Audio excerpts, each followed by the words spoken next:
Bismillahirrahmanirrahim. Assalamualaikum warahmatullahi wabarakatuh. Alhamdulillah, innal hamdalillah nahmaduhu wa nasta'inuhu wa nastaghfiruh wa na'udzu billahi min shururi anfusina wa min sayyiati a'malina. May yahdihillahu fala mudilla lahu wa may yudlil fala hadiya lahu. Asyhadu an la ilaha illallah wahdahu la syarika lahu wa asyhadu anna Muhammadan 'abduhu wa rasuluh. Allahumma shalli ala Muhammad wa ala ali Muhammad. Qala Allah Ta'ala fil Qur'anil Karim wa huwa asdaqul qailin yarfa'illahu alladhina amanu minkum walladhina utul ilma darajat. Wa qala an-nabiy sallallahu alaihi wasallam fil hadis majtama'a qaumun fi baitin min buyutillah yatluna kitaballah wa yatadarasunahu bainahum illa nazalat alaihimus sakinah wa ghasyiyatuhumur rahmah wa haffathumul malaikah wa dzakarahumullahu fi man 'indah. Puji syukur marilah kita panjatkan kepada Allah Subhanahu wa taala yang telah menganugerahkan kepada kita nikmat sehat, nikmat hidup, wabil khusus nikmat iman dan juga Islam, sehingga kita masih bisa melaksanakan kewajiban kita selaku seorang muslim, yakni salat zuhur secara berjamaah.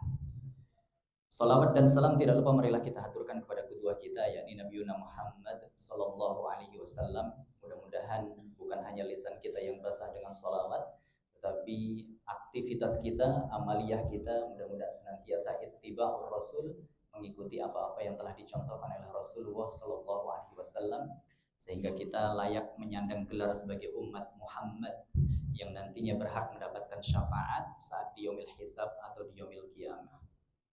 Hadirin Bapak Ibu jamaah salat zuhur Masjid An-Namal yang dirahmati oleh Allah Subhanahu wa taala. Perlu kami informasikan yang pertama, atas nama pengurus DKM Masjid An-Namal, kami mohon maaf yang sebesar-besarnya. Sejatinya hari ini yang akan mengisi kajian adalah guru kita, Ustadz Lutfi Abdul Jabbar hafizahullah, namun qadarullah beliau terjebak macet yang sangat hebat sehingga beliau izin tidak bisa melanjutkan perjalanan. Namun insya Allah akan kami sampaikan sesuatu kepada para jamaah sekalian. Dan yang kedua, sebagaimana yang mungkin bapak-bapak dan ibu-ibu sudah saksikan di halaman Masjid An-Namal, sudah terpampang, sudah terpasang spanduk program kegiatan Ramadan di Masjid An-Namal Menara Jam Sostek ini menunjukkan bahwasanya Masjid An-Namal sudah siap menyambut datangnya bulan suci Ramadan, dan Masjid An-Namal sudah mulai membuka. Jadi mulai pekan ini Masjid An-Namal sudah mulai membuka kesempatan kepada para jamaah sekalian untuk berdonasi, untuk bersedekah, untuk berinfak, untuk mensupport kegiatan program Ramadan di Masjid An-Namal yang insya Allah nanti akan berjalan full setiap hari dari mulai awal Ramadan hingga akhir Ramadan. Jadi para jemaah sekalian yang ingin berkontribusi untuk kegiatan Ramadan di Masjid An-Namal ini bisa menyalurkan infak dan sedekahnya di tempat-tempat yang nantinya akan kami sediakan, kotak amal yang telah kami sediakan, maupun bisa scan QRIS yang ada di spanduk. Di spanduk sudah ada barcode-nya, tinggal scan QRIS. Jadi mulai pekan ini semua dana yang masuk melalui QRIS ya setiap harinya langsung akan dialokasikan untuk kegiatan Ramadan tahun 1447 Hijriah. Nah, hadirin jamaah sekalian, Bapak Ibu yang dirahmati oleh Allah Subhanahu wa taala, kira-kira ada yang tahu hari ini kita sudah berada di bulan apa untuk bulan Hijriahnya? Bulan apa? Bulan Rajab apa bulan Sya'ban? Ya, hari ini alhamdulillah kita telah memasuki bulan Sya'ban. Jadi bulan Sya'ban itu apakah kemudian berbeda dengan bulan yang lainnya? Tentu ada sedikit perbedaan. Yang pasti bulan Sya'ban itu adalah bulan yang sangat istimewa. Ya, disampaikan oleh Rasul sallallahu alaihi wasallam dalam sebuah hadis sahih yang diriwayatkan oleh Imam An-Nasa'i. Apa kata beliau terkait bulan Sya'ban? Kami bacakan hadisnya, dzalika syahrun yughfalun nas anhu baina Rajab wa Ramadan. Wa huwa syahrun turfa'u fihi al-a'mal ila rabbil alamin. Fa uhibbu an yurfa'a amali wa ana shaim. Di dalam hadis ini hadirin, Rasulullah Shallallahu alaihi wasallam mengingatkan kita terkait bulan Ramadan. Apa kata beliau? Beliau menyampaikan bulan Sya'ban adalah bulan antara Rajab dengan Ramadan. Ya, kita simak baik-baik hadisnya. Bulan Sya'ban kata Nabi adalah bulan antara Rajab dan Ramadan. Yang mana bulan ini adalah di saat atau bulan ini adalah momentum di mana manusia itu sering melupakannya, sering lalai. Lalu kemudian kelanjutan hadisnya, bulan tersebut adalah bulan dinaikkannya berbagai amalan kepada Allah Subhanahu wa taala, Rabb semesta alam. Oleh karena itu, aku amatlah suka, kata beliau, kata Rasul, untuk berpuasa ketika amalanku dinaikkan. Nah, hadirin jamaah sekalian yang dirahmati oleh Allah Subhanahu wa taala, sehubungan hari ini kita sudah berada di awal bulan Sya'ban, maka kami akan bagikan sedikit kiat ataupun tips bagaimana agar kemudian nanti kita sukses ketika Ramadan itu sudah kita jumpai. Ini kan Ramadan sudah semakin dekat, betul atau tidak? Betul. Jadi kalau sudah masuk bulan Sya'ban, artinya Ramadan tinggal berapa hari lagi? Ya, kurang lebih antara 29 sampai 30 hari. Waktu antara 29 sampai 30 hari itu menurut para jemaah sekalian singkat atau lama? Singkat. 1 bulan itu rasanya seperti 1 pekan. 1 tahun hari ini seperti 1 bulan. 1 bulan seperti 1 pekan. 1 pekan itu pun rasanya seperti hari, seperti 1 hari. Maka momentum yang singkat ini mari bersama-sama kemudian kita menyiapkan apa? Menyiapkan bekal untuk menyambut datangnya bulan suci Ramadan yang sebentar lagi akan tiba.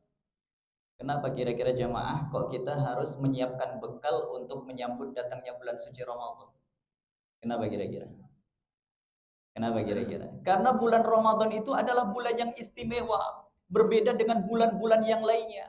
Rasanya rugi kalau kemudian Allah mengizinkan kita berjumpa dengan bulan Ramadan tahun ini, akan tetapi kita menyia-nyiakan bulan tersebut atau waktu tersebut. Rugi rasanya. Dan mohon maaf, Rasul Shallallahu alaihi wasallam juga telah mengingatkan kita jauh-jauh hari. Haddu shaimin laisa lahu min siyamihi illal ju' wal atas. Betapa banyak kata Rasul orang yang berpuasa di bulan Ramadan akan tetapi tidak mendapatkan apa-apa dari puasanya illal ju' wal atas, kecuali lapar dan dahaga saja.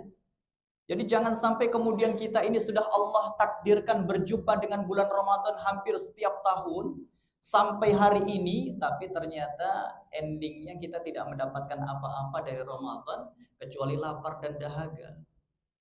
Padahal puncak ibadah Ramadan itu sangat istimewa. Kira-kira kita menjalankan ibadah di bulan Ramadan itu, khususnya ibadah puasa, tujuannya apa kira-kira jamaah? Apa kira-kira yang kita harapkan, yang hadirin jamaah sekalian harapkan ketika kita berjumpa dengan bulan Ramadan itu apa? Apa kira-kira? Yang pertama tentunya agar kita bisa mendapatkan ampunan dari Allah Subhanahu wa taala. Betul atau tidak? Ya. Jadi tujuan kita menjalankan ibadah puasa, melaksanakan sholat tarawih itu untuk meraih ampunan dari Allah Subhanahu wa taala. Itu tujuan utamanya. Yang kedua, untuk meraih predikat takwa, la'allakum tattaqun. Nah, maka untuk meraih dua hal ini, ya. Yang pertama meraih ampunan dari Allah Subhanahu wa taala, yang kedua meraih derajat takwa, ini enggak main-main. Sebulan penuh perjuangan kita. Maka kalau kemudian kita enggak menyiapkan, bisa jadi di tengah jalan berguguran. Baru Ramadan 10 hari pertama sudah mulai banyak yang tidak puasa. Baru 10 hari pertama Ramadan sudah mulai banyak yang meninggalkan ibadah tarawih. Kenapa? Nggak cukup bekalnya. Nggak siap menghadapi bulan suci Ramadan yang lamanya 30 hari. Semangatnya hanya di awal saja sama di akhir, pertengahannya zonk. Nah ini yang kemudian kita khawatirkan. Makanya hadirin, mumpung masih ada waktu 1 bulan, mari bersama-sama kita siapkan bekal kita masing-masing. Lalu pertanyaannya adalah apa kira-kira bekalnya, Bapak Ibu? Hadirin, apa kira-kira bekal yang kita butuhkan untuk menyambut datangnya bulan suci Ramadan yang sebentar lagi akan tiba? Yang pertama adalah perbanyak doa. Doa Bapak Ustaz, doanya adalah semoga Allah sehatkan ruh dan jasad kita sehingga kita berjumpa dengan bulan Ramadan dalam kondisi sehat walafiat. Ini doa yang paling penting hadirin. Mohon maaf, tidak sedikit di antara kita belajar dari tahun-tahun yang sebelumnya. Begitu banyak yang kemudian jelang Ramadan, detik-detik bulan Ramadan dipanggil sama Allah Subhanahu wa taala. Ya, ada yang dipanggil oleh Allah 15 hari jelang Ramadan. Ada yang 20 hari jelang Ramadan. Bahkan ada yang kemudian 1 hari jelang Ramadan, besok Ramadan, hari ini dipanggil oleh Allah Subhanahu wa taala. Makanya kita butuh berdoa kepada Allah, ya Allah, panjangkan umurku, sehatkan badanku, sehingga tahun ini aku bisa kembali merasakan nikmatnya beribadah di bulan Ramadan. Perbanyak doa hadirin. Ya, kita nggak tahu umur kita sampai kapan. Kita nggak tahu apakah nanti ketika kita berjumpa dengan bulan Ramadan ini dalam kondisi sehat ataukah sakit. Kan ini semuanya jadi rahasia Allah Subhanahu wa taala. Tetapi ketika kita sudah minta sama Allah, minimal kita sudah ada ikhtiar. Ada usaha, kita minta sama Allah berjumpa dengan bulan Ramadan tahun ini dalam kondisi sehat walafiat sehingga kita bisa merasakan lezatnya beribadah di bulan Ramadan. Ini penting. Kadang-kala yang namanya kematian itu kan nggak harus nunggu tua dulu. Betul atau tidak? Kadang-kala kematian juga tidak harus menunggu kita sakit-sakitan terlebih dahulu. Betul atau tidak? Betul. Tidak sedikit orang meninggal dunia dalam kondisi sehat walafiat, segar, bugar, usianya pun masih muda. Tapi tiba-tiba mendadak kena serangan jantung. Ya, tiba-tiba mengalami kecelakaan di jalan. Padahal sedang santai jalannya, nggak ngebut, nggak. Sedang santai jalannya. Tapi ternyata maut lebih dulu menghampiri sebelum Ramadan tiba. Maka sekali lagi, yuk perbanyak doa sama Allah. Jangan lupa, ya. Banyak doa yang bisa kita amalkan. Kalau nggak mampu berdoa dengan bahasa Arab, bisa dengan bahasa Indonesia. Kalau tidak bisa kita mengamalkan doa atau tidak mau mengamalkan doa Allahumma barik lana fi Rajab wa Sya'ban wa ballighna Ramadan, bisa doa sesuai dengan kebutuhan kita masing-masing. Kita sesuaikan apa yang menjadi kebutuhan kita. Tidak harus berbahasa Arab, sesuai dengan bahasa kita pun nggak masalah. Ya. Hadirin jamaah sekalian yang dirahmati oleh Allah Subhanahu wa taala. Ini yang pertama. Nah, kemudian yang kedua, apa yang kemudian harus kita persiapkan untuk menyambut datangnya bulan suci Ramadan? Selain kita tadi yang pertama dengan berdoa, apa kira-kira hadirin yang kedua yang harus kita lakukan? Yang kedua yang harus kita lakukan adalah stressing, pemanasan hadirin. Ramadan itu kan rumusnya begini. Kalau kita berbicara kebaikan, maka Allah sampaikan dalam Al-Quran, fastabiqul khairat. Berlomba-lombalah kalian dalam kebaikan. Nanti kita di bulan Ramadan dianjurkan memperbanyak sedekah. Betul atau tidak? Di bulan Ramadan kita pun dianjurkan untuk memperbanyak tilawatil Quran, membaca Al-Quran. Kalau bisa sebanyak mungkin kita khatam di bulan Ramadan. Lalu kemudian di bulan Ramadan kita pun dianjurkan untuk memperbanyak sholat duha. Merutinkan sholat duha, merutinkan sholat tahajud. Meskipun malam sebelumnya kita sudah melaksanakan tarawih. Karena memang bulan Ramadan itu momentum di mana kita harus berlomba-lomba dalam kebaikan. Segala macam kebaikan kalau bisa kita kerjakan di bulan Ramadan, apapun itu jenis kebaikannya. Ya. Karena kalau kita berbicara kebaikan kan kita nggak tahu hadirin. Ya, kebaikan mana yang nanti akan diterima oleh Allah Subhanahu wa taala. Bisa jadi sholat kita belum sempurna, maka sholat fardu kita yang belum sempurna ini akan Allah tutupi dengan amalan sholat sunnah kita. Bisa jadi amalan sholat sunnah kita kurang, Allah tutupi dengan sedekah kita. Bisa jadi sedekah kita kurang, Allah tutupi dengan amalan-amalan kita yang lain yang tadinya kita anggap remeh. Padahal itu besar pahalanya di sisi Allah Subhanahu wa taala. Terlebih ini bulan Sya'ban hadirin. Momentum bulan Sya'ban itu kata Nabi, bulan Sya'ban itu adalah bulan di mana amal-amal kita itu naik dibawa oleh malaikat menghadap Allah Subhanahu wa taala. Amal-amal kita ini yang kita kerjakan diangkat menuju Allah Subhanahu wa taala. Makanya kan Nabi itu menyampaikan begini, aku sangat senang kalau di saat amalku diangkat kepada Allah Subhanahu wa taala, dilaporkan kepada Allah Subhanahu wa taala oleh para malaikat, aku dalam kondisi berpuasa. Allahu Akbar. Makanya di antara yang dianjurkan di bulan Sa'ban itu hadirin memperbanyak ibadah puasa. Ya. Bisa puasa Senin dan Kamis, bisa puasa Daud, bisa puasa setiap hari. Sebagaimana yang dilakukan oleh Rasul sallallahu alaihi wasallam. Rasul ya paling banyak puasanya itu di bulan Sya'ban setelah apa? Setelah bulan Ramadan. Makanya kalau kita bisa mengikuti, alhamdulillah, ini latihan, bentuk latihan kita. Ibadah yang kita kerjakan di bulan Sya'ban ini bentuk latihan kita agar apa? Agar nanti siap kita menjalankan ibadah-ibadah di bulan Ramadan. Supaya nggak kaget, gitu loh. Kalau sudah terbiasa membaca Al-Quran di bulan Sya'ban, insya Allah bulan Ramadan pun kita akan menjadi terbiasa. Kalau sudah terbiasa sedekah di bulan Sya'ban ataupun di bulan-bulan yang lainnya, Ramadan pun kita sudah siap. Kalau sudah terbiasa berpuasa di bulan Sya'ban, berpuasa sunnah di bulan Sya'ban, maka insya Allah kita pun akan lebih siap lagi menjalankan ibadah puasa di bulan Ramadan. Indah hadirin. Ya, jangankan bulan Ramadan, ya, yang kemudian kita dianjurkan berlomba-lomba dalam kebaikan dengan durasi yang cukup lama sebulan penuh. Ya, terkadang kita menyaksikan kompetisi tingkat tingkat RT, tingkat kelurahan, kompetisi main bola ya, atau bola voli ataupun pertandingan apapun itu saja kita butuh latihan sebelumnya. Nggak mungkin kita ikut pertandingan kalau sebelumnya kita nggak berlatih.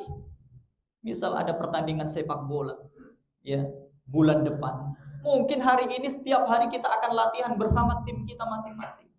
Supaya apa? Supaya nanti nafas kita kuat, teratur, tenaga kita, fisik kita kuat, kan begitu.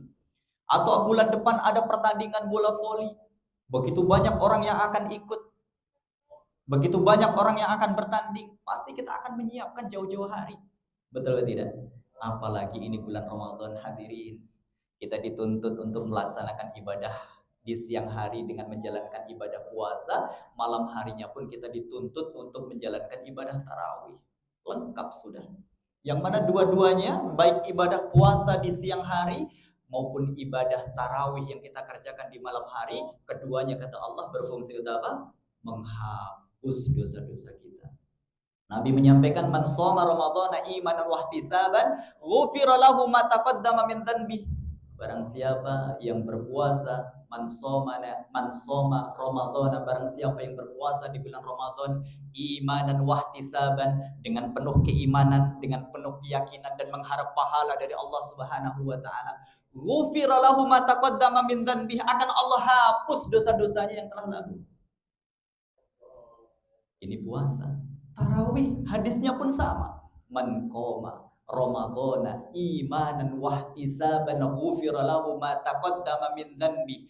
Barang siapa qoma itu artinya berdiri. Ramadhana, barang siapa yang berdiri di malam hari. Barang siapa yang berdiri di bulan Ramadan, maksudnya menjalankan ibadah tarawih di bulan Ramadan, imanan wa ihtisaban, dengan penuh keimanan, dengan penuh pengharapan pahala dari Allah Subhanahu wa taala, ghufira lahu ma taqaddama min dhanbi, maka akan Allah ampuni dosa-dosa yang telah lalu. Ini jaminan langsung yang disampaikan oleh Rasul sallallahu alaihi wasallam. Dengan ibadah puasa yang kita kerjakan, dengan ibadah tarawih yang kita laksanakan, maka insya Allah Allah akan menghapuskan dosa-dosa kita. Nah, hadirin jamaah sekalian yang dirahmati oleh Allah Subhanahu wa taala. Kemudian yang ketiga, apalagi yang harus kita siapkan? Apalagi yang harus kita lakukan? Bekal apa yang kemudian harus kita utamakan untuk menyambut datangnya bulan suci Ramadan yang sebentar lagi akan tiba? Apa kira-kira hadirin? Bekal yang ketiga ini yang sangat penting hadirin, yaitu ilmu. Makanya beruntunglah ini jamaah sekalian yang hari ini ikut thalabul ilmi, duduk ya dengan niat untuk mendapatkan ilmu, beruntung kita. Kenapa? Karena yang namanya ibadah itu butuh ilmu. Ya, mohon maaf, kita untuk tata cara wudhu, kalau masih ada di antara jamaah sekalian yang belum pernah belajar tata cara wudhu, segera belajar, cari guru, atau tanya dengan pengurus masjid di Masjid An-Namal. Ya, bagaimana tata cara wudhu yang benar. Jangan sampai otodidak hadirin. Mohon maaf, tidak sedikit kita mendapati orang-orang yang ketika berwudhu, ya, kemudian ketika tangannya sempit, tangannya nggak bisa, bajunya ini maaf, lengan bajunya tidak bisa ditarik sampai ke atas siku. Akhirnya apa? Cukup membasuh air wudhunya itu sampai pergelangan tangan. Pertanyaannya sah apa tidak hadirin? Nggak sah. Tapi masih ada kasus-kasus semacam ini. Ketika membasuh kaki pun nggak dibasuh kakinya. Yang penting kaki, punggung kaki dikucurkan di bawah keran, kanan kiri, kanan kiri, kanan kiri lagi. Ternyata mata kakinya pun nggak kena oleh air. Kira-kira wudhunya sah atau tidak hadirin? Nggak sah. Tapi mohon maaf, masih ada kejadian seperti ini. Makanya sekali lagi hadirin, ibadah butuh ilmu apa tidak? Butuh ilmu. Bisa kita bayangkan hadirin, kita sholat semenjak balik. Taruhlah usia kita ketika balik 12 tahun sampai hari ini usia kita sudah 40 tahun.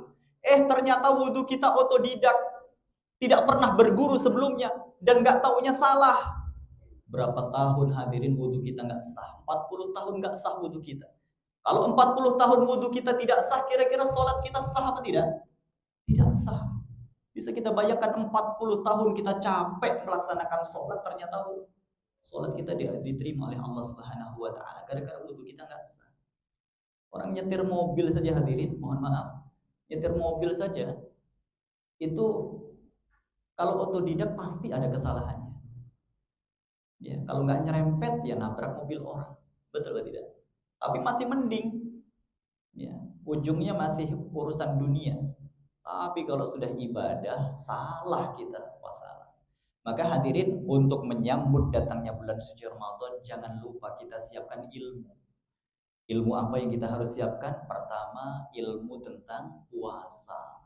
Apa sih syarat-syaratnya agar puasa kita diterima? Bagaimana sih sunnah-sunnah puasa itu agar kemudian kita mendapatkan ibadah pahala puasa kita itu mendapatkan pahala yang full. Jadi ibadah puasa yang kita kerjakan itu full pahalanya. Kenapa? Sunnah-sunnahnya kita kerjakan. Contoh, sahur. Ya, ada keberkahan di dalamnya. Meskipun malas kita bangun untuk sahur, kita paksakan. Kenapa? Ada keberkahan. Ada sunnah Nabi di dalamnya. Pahala yang kita dapatkan kalau kita mau bersahur. Contoh lagi ketika berbuka. Ya, ada sunnah di dalamnya.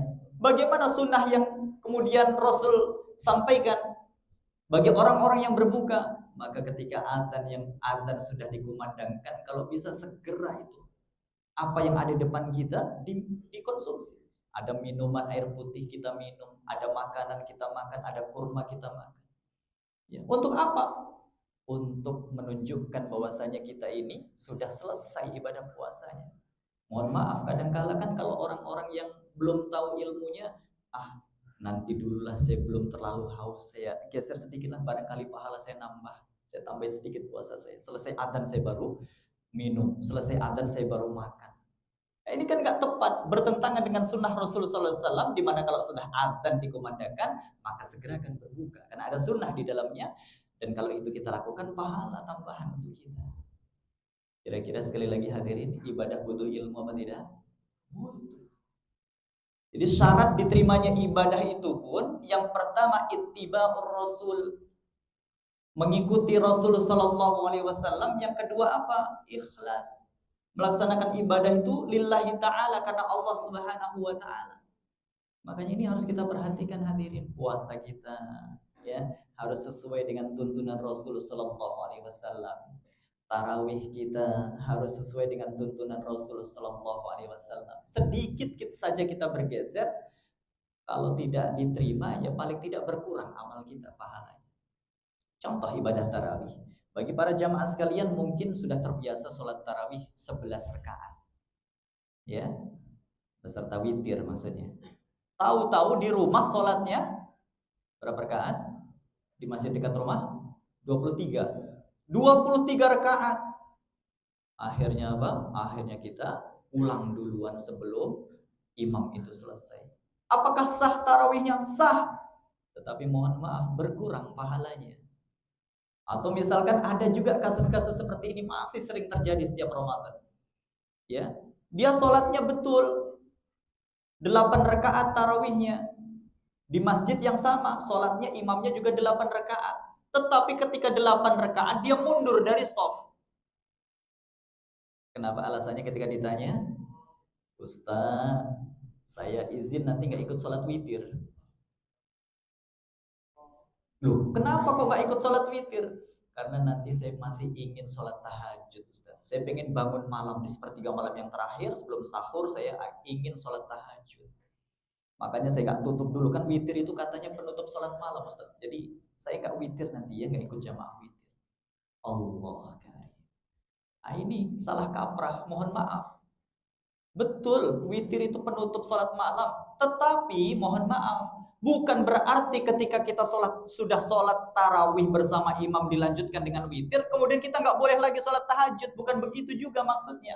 Tetap boleh sholat tahajud, mau 2 rakaat, 4 rakaat, mau 6 rakaat, atau bahkan 8 rakaat. Yang penting apa? Yang penting nggak perlu witir lagi. Nah gitu konsepnya.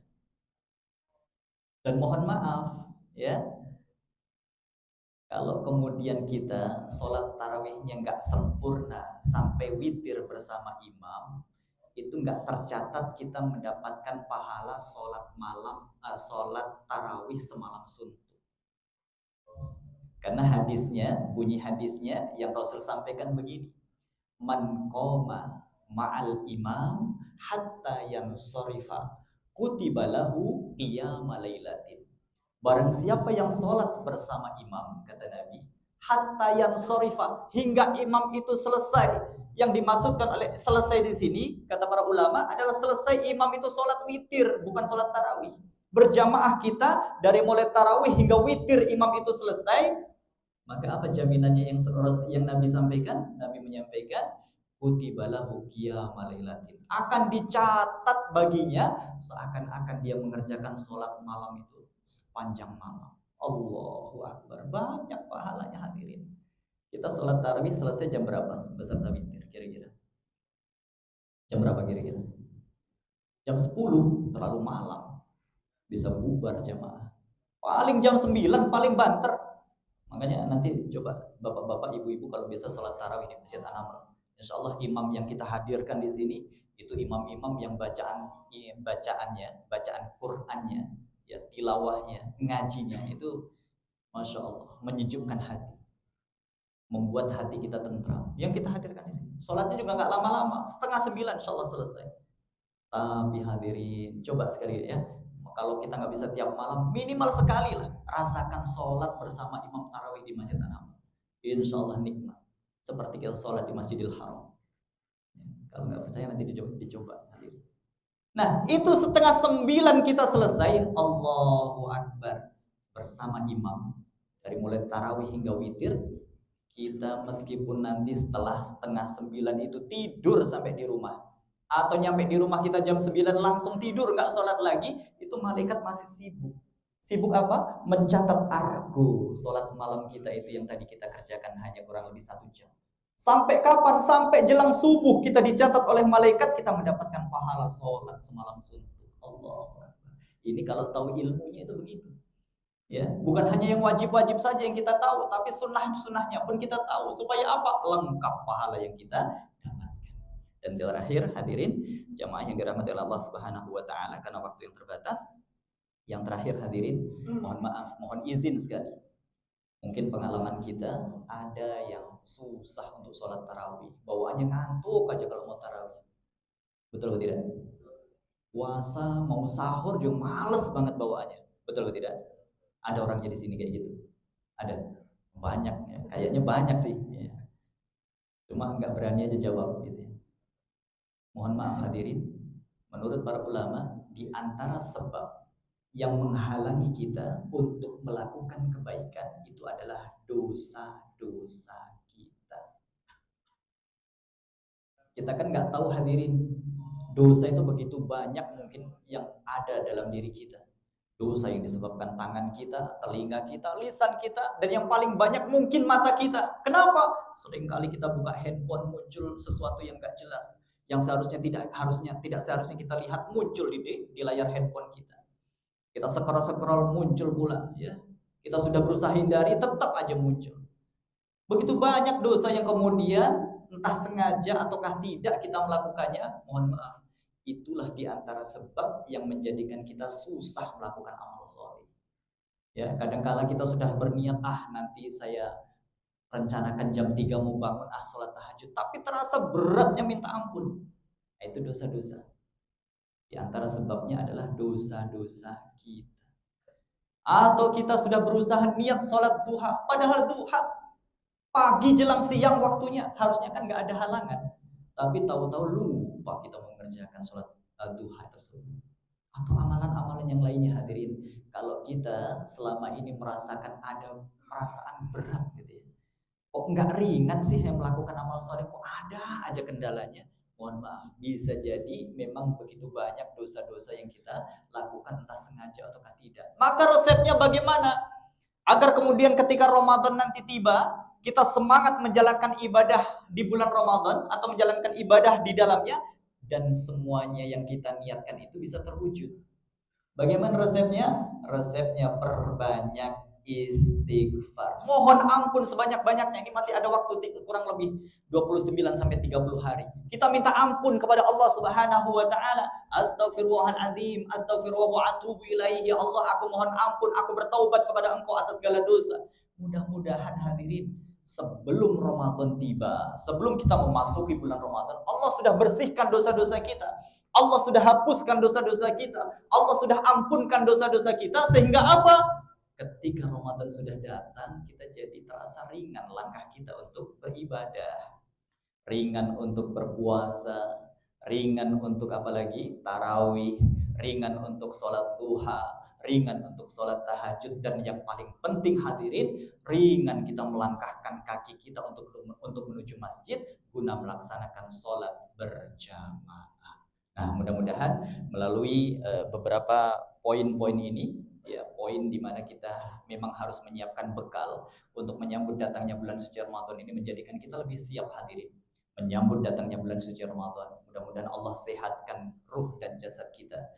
Mudah-mudahan Allah panjangkan umur kita sehingga Allah izinkan kita berjumpa dengan bulan Ramadan tahun ini dalam kondisi sehat walafiat.